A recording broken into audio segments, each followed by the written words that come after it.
the problem of the West Philippine Sea. Alam po ninyo, nung ako'y nasa Senado, Senate President ako noon, inimbita ako ni President Aquino isang hapon doon sa palasyo, doon sa cabinet room. Nung dumating ako doon, akong unang dumating. Pangalawa, dumating si Senator Trillanes. Pareho kaming senador noon. Meron siyang ibinubulong sa akin na treason. Hindi ko naintindihan yung gusto niyang sabihin. Pagkatapos nung dumating na si Albert Del Rosario, kalihim ng Department of Foreign Affairs, at kasama niyang presidente, umupo sila. Bini-briefing kami ni Del Rosario tungkol doon sa nangyari sa Scarborough, Seoul. At mukhang nagkaroon ng alitan ang pangkat natin at ang pangkat ng China doon. Ngayon, sinabi ni Trillanes na nagpunta siya sa China at kinausap niya yung mga namumuno sa China tungkol doon sa bagay na sa problema na yun. Ako naman, bilang presidente ng Senado noon, tinanong ko sa kanya, anong karapatan mo na nagpunta sa China? Yung ba, kusang loob mo lamang ang nagpunta ron? Sabi niya, hindi. Nagpunta ako doon, may authority ako. Sinong nag-utos sa'yo na pumunta ron? Pagkatapos sumagot si Presidente Aquino, sabi niya, ako ang nag-utos sa kanya. Sinabi ko kay Presidente Aquino na dahan-dahan, Mr. President, medyo masalimut yata yan sapagkat hindi natin alam kung anong mga pinag-usapan nila ni Trillanes doon sa mga kinakausap niya sa China. Kaya mag-iingat tayo. Pagkatapos noon, si Secretary Del Rosario, binigyan ako ng sulat ni Ambassador Brady natin sa China na nagre-reklamo na itong si Trillanes ay binabypass siya.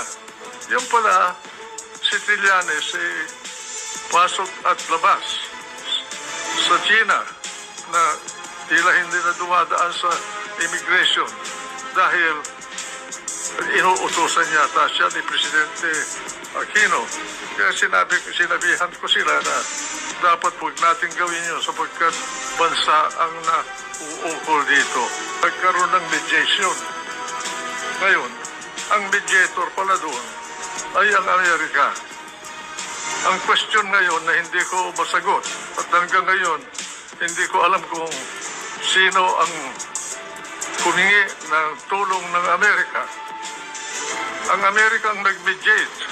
Nagkaroon ng kasunduan dahil sa mediation ng Amerika na umatras bawat China at Pilipinas doon sa area ng Scarborough.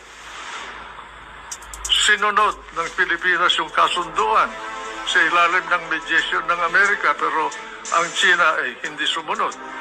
Ngayon, ang question ko, kung ang Amerika ang naging mediator, unang question, sino ang humingi ng tulong ng Amerika? Pangalawa, bakit nung hindi tinupad ng China ang kasunduan, umatras din siya? Bakit hindi man lang pinagsabihan ng Amerika ang China na tuparin niya yung kasunduan? Ang impression ko bagay, parang ginamit lang tayo doon sa bagay na yun. Ano ba na interest ang nauukol para sa Amerika, hindi ko alam. Pero ganon ang impression ko. Hanggang ngayon, hindi ko masagot kung bakit yung mediator natin ay hindi tayo tinulungan para tumupad naman ang China para doon sa kasunduan na umatras sila. Kaya ngayon, sila ang nakapwesto doon. Tayo na wala. Yan po ang natatandaan ko na pangyayari dyan sa problema ng tinatawag natin na panatag, isla ng panatag. Senator, I would like the people to know, you have given us really almost the foundation of your talk tonight and probably your answers, na bakit pumayag ang Pilipinas na umatras tayo. I would like to know if you know what drove Aquino to reach that decision to order the Navy to retreat. Yun daw ang kasunduan na